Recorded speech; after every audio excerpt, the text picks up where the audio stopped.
Hi hello வணக்கம், வாழ்க வளமுடன். இந்த உலகில் 2 அதிசயங்கள், ஒன்று உயிரை காக்கும் மரம், மற்றொன்று உயிரை உருவாக்கும் தாய். இந்த இரண்டின் பயணம் ஒன்றாக பார்ப்போம். வாங்க வீடியோக்குள்ளே போகலாம். குழந்தையை உள்ளத்தில் தாய் விதைக்கிறாள். நல்ல எதிர்காலம் கிடைக்க வேண்டும் என்று தாய் கனவு காண்கிறாள். விதை விதைத்தல். குழந்தை கருவில் உருவாகும் தருணம்.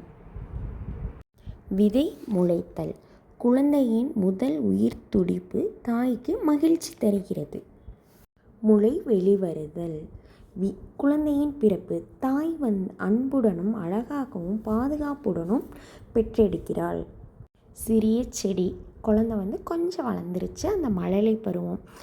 குழந்தையோட பேச்சு நட எல்லாத்தையுமே தாய் ரசிக்க ஆரம்பிச்சிட்றா. செடி எப்படி வளர வளர ரசிப்போமோ அதே மாதிரி தாயும் குழந்தைய வளர வளர ரசிக்க ஆரம்பிச்சிட்றா. செடி கொஞ்சம் வளர்ந்துருச்சு, அதே மாதிரி நம்ம குழந்தையும் கொஞ்சம் வளர்ந்துருச்சு.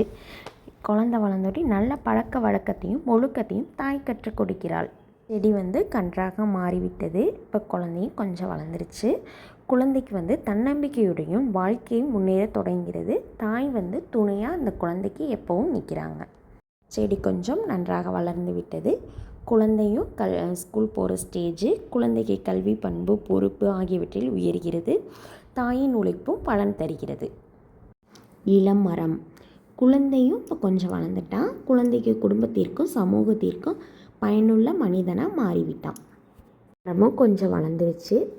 அதே மாதிரி குழந்தைக்கு தாயோட தியாகத்தினால குழந்தைய வலிமையான மனிதனாக உருவாக்கிறது. மரமும் பூக்குது, கனியும் தர ஆரம்பிச்சிருச்சு. அதே மாதிரி குழந்தையோட வெற்றி, நல்ல பெயர், இவை அனைத்துமே ஒரு தாய்க்கு கிடைக்கிற தருணம் இது.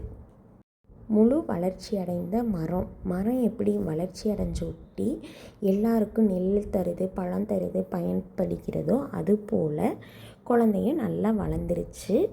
வளர்ந்த குழந்தை பலருக்கு நன்மை செய்யும் மனிதனாகவும் இந்த உலகத்தில் திகழ ஆரம்பிக்குது. எப்படி ஒரு மரம் வளர்க்கிறது எப்படியோ அதே மாதிரி தான் குழந்தைங்கள வளர்க்கிறதும்.